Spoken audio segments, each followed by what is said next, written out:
On the verge of turning 30 and feeling the societal pressure to settle down, I had desperately reached out to everyone I knew, asking, "Does anyone know a good match for me?" Through a friend's introduction, I met John, and after nearly a year of dating, we decided to get married. Just 2 months into our marriage, I found myself at my wits' end, yearning for a divorce as soon as possible. Looking back, there were a few red flags while we were dating, but my overwhelming desire to get married blinded me to all of John's flaws. They say hindsight is 20/20ths, and it couldn't be truer in my case. My name is Mia, a 29-year-old nurse, and John, who is 8 years older than me, turned out to be a boastful and compulsive liar. From the very start, he misled me about his job. John had claimed to be the store manager at the supermarket where he worked, but the truth was far from that. He was just a regular employee with no specific position. I didn't judge him for his job, but the deceit hurt. The truth came out when we were planning our wedding guest list. He casually mentioned, "We have to invite the store manager Alex and the assistant manager David," exposing his lie. "Wait, I thought you said you were the manager," I confronted John, feeling a wave of confusion and disbelief. He nonchalantly responded, "I never said that. I only mentioned that I'd eventually become the manager." "What? You lied?" My voice trembled with shock and betrayal. But with the wedding venue already booked and our families introduced, the pressure was immense. Sensing my hesitation, John added, almost as a threat, "If you really mind, we don't have to get married." Caught up in the moment and fearing the consequences, I regretfully replied, "No, let's get married," a decision I now see as a mistake. John, trying to appear confident and nonchalant, said, "You didn't fall for my job title. You fell for me, right? The details don't matter. Just follow me without fuss. Is that so?" His attempt at being cool only made the situation worse. The urge to question him, then why lie about being a manager in the first place, rose within me, but I swallowed my words, not wanting to start an argument. The next deception revolved around our living situation, which ultimately led to us moving in with John's parents. Before marriage, both John and I had been living with our respective parents, but I had proposed, "Let's build a house halfway between our parents' homes once we're married." Having always dreamed of owning a detached family house, I was determined to make this dream a reality. Growing up in a rundown rental, I had saved diligently for this purpose. John seemed on board, so house hunting became a regular part of our dates with visits to housing exhibitions and real estate agents. However, when it came time to make a decision, I suggested, "Should we consider the place we saw last week? Being close to an elementary school would be beneficial, don't you think?" John started, "My sister doesn't want to live near an elementary school because it's too noisy. She prefers being close to a convenience store, and my mom wants to be near a hospital. My dad, on the other hand, doesn't care as long as there's space for his puzzle collection." I was taken aback. Why are your sister's, mother's, and father's preferences coming into this? I had always envisioned it would be just the two of us. What? You knew this, did you? As the eldest son, it's only natural that we build a duplex for the whole family to live together. This was completely new information to me. I had always imagined us living alone, and I thought John was on the same page. "If that's the case," I replied, "I'm the eldest daughter, and my mother is alone at home. Your family still has both of your parents, remember? You're a woman, and I'm a man. It's different. Besides, your mother is fine with you getting married, right?" "That may be true," I responded, but I wasn't aware of this. As an only daughter, I'm concerned about my mother living alone. Initially, I considered marrying someone who would join our family, but finding someone who met those criteria was challenging. Once my mother reassured me, saying, "I'll be fine, so focus on your own happiness," I started dating John. John added, "I didn't mention this before, but my sister doesn't work and my parents rely on their pension. As the eldest son, it's our responsibility to support them." Hold on a minute, don't include me in this so casually. I might be willing to adjust to living with my in-laws, but having his sister move in as well is something I can't accept. His sister, despite being in good health and having no illness, refuses to work because she prefers a life of leisure. His mother shares similar traits, while his father, though quiet, spends his days watching TV and working on his puzzles without contributing to housework. Ha! You're the wife of the eldest son. Are you saying you have no intention of supporting the family? I was stunned. Was he serious? If he wanted to support them, he should do so within his own means. My dream of a new single-family home was quickly fading. John remained resolute. I'm not backing down. If you're unhappy with this arrangement, we can just get a divorce. So, for the time being, I decided to move in with John's family, believing it was the best decision under the circumstances. I put aside my dream of building our own house, unwilling to squander the savings I had diligently accumulated during my single years. Consequently, after our marriage, I found myself living with John's family. Both John and I worked different shifts, he at the supermarket and I as a nurse, including night shifts. Shortly after moving in, I was jolted awake by my mother-in-law yanking off my blanket after a night shift. Sleeping until noon is unacceptable for a daughter-in-law, she said sternly. I just got back a little while ago and have another night shift tomorrow, I replied, struggling to keep my eyes open. Stop complaining and do some housework, prepare lunch for us.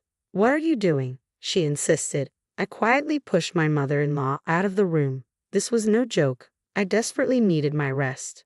Maya, who do you think you are? I could still hear my mother-in-law ranting from the hallway, but I chose to ignore her. I locked the door, inserted earplugs, wrapped myself in a blanket, and went back to sleep. I finally woke up around 3:00 p.m. and started tackling the housework. It struck me as odd. In this house, there are 3 other healthy adults besides me, yet I seem to be the only one expected to handle both housework and a full-time job. Just then, John came home. Hey, Mia, I heard what happened. You were home all day and didn't make lunch for my mom? Well, I was exhausted.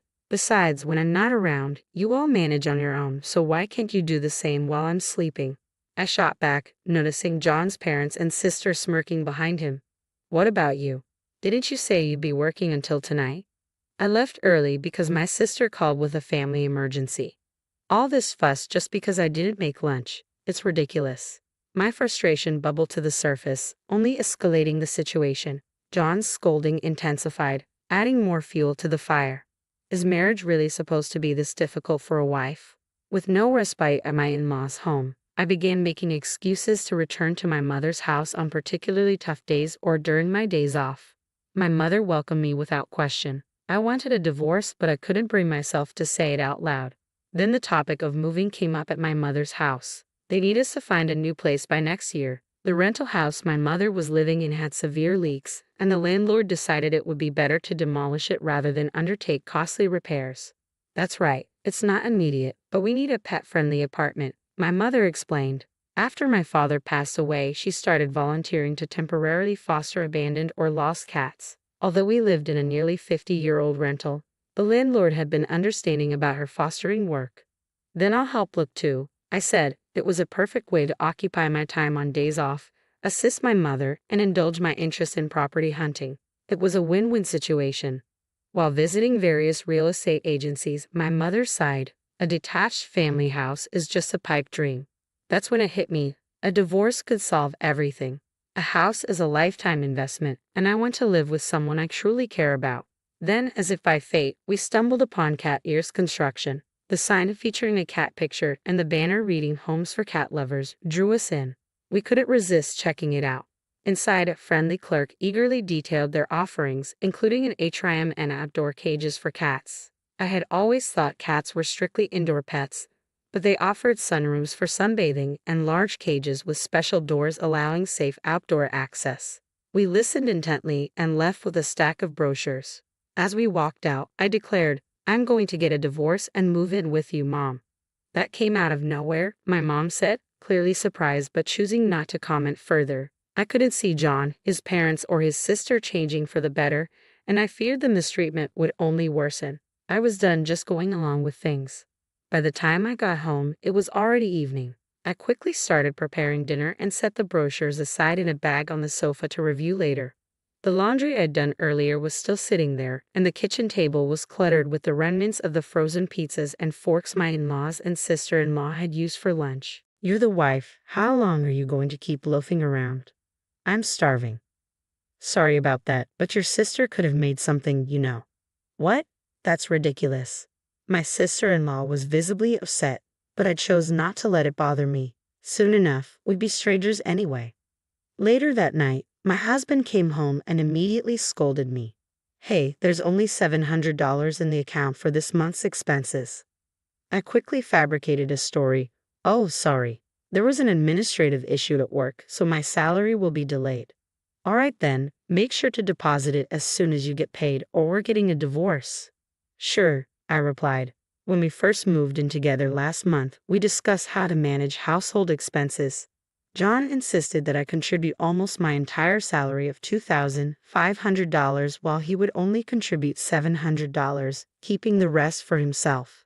I couldn't agree to that, so I insisted on equal contributions. As a result, I've only been depositing $700 for the past 2 months.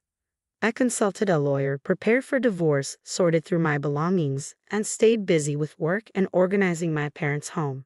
John, who typically had different days off, had recently started spending more time out with his parents and occasionally his sister.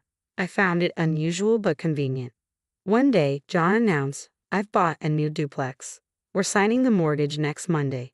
Just so you know, if you oppose this, we'll be getting a divorce." He even handed me the divorce papers with a surprising level of consideration. A house. What are you talking about?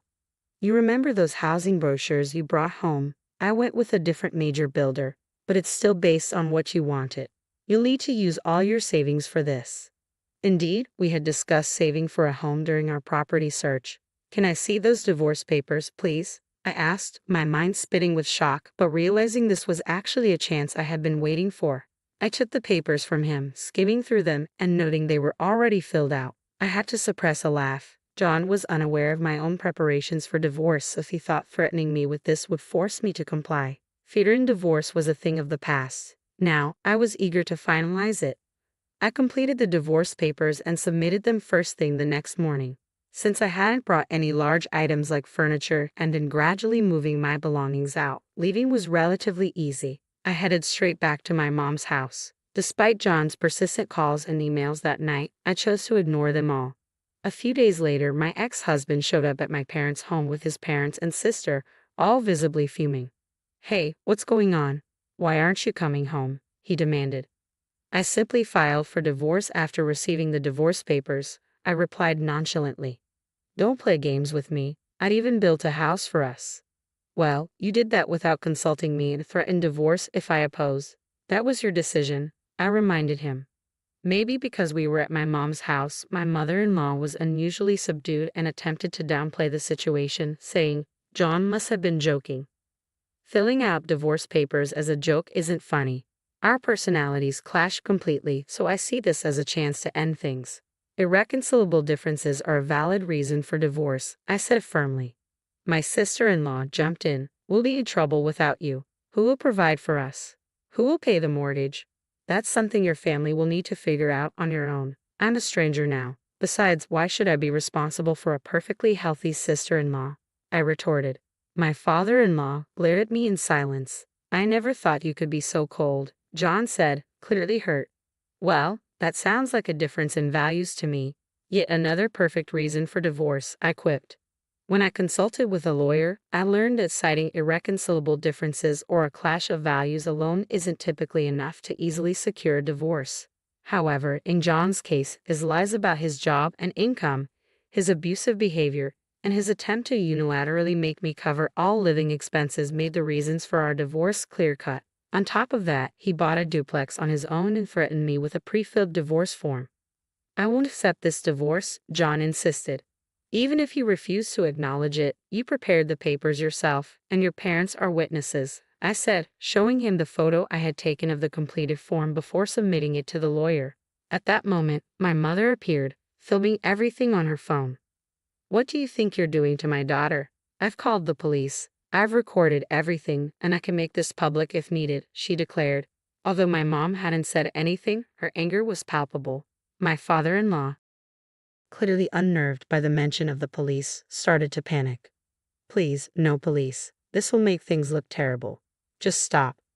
I had always seen my father-in-law as the quiet type, but it became clear he could speak up when it mattered. I found it oddly revealing that John's tendency to boast might have come from his father. With that realization, John and his family reluctantly left. "What are we going to do now? We can't afford the mortgage," I overheard them lament. "Well, I suppose we'll have to cancel," they said. I knew that if they were already under contract, there would be cancellation fees, and with John's income alone, affording the house would be impossible. It was their own doing. Later on, likely concerned about their public image, John and his family settled with me without further fuss. A few months after, my mom and I moved into our dream home, a brand new detached house designed by Cat Ears Construction, specifically tailored for the comfort of rescue cats. Knowing about my mom's work with rescue animals, the company built the perfect house for us at a significantly reduced price. Both my mom and I were overjoyed. Though I might have rushed into marriage and made a major mistake, I now realize that without that experience, I might never have considered building this home.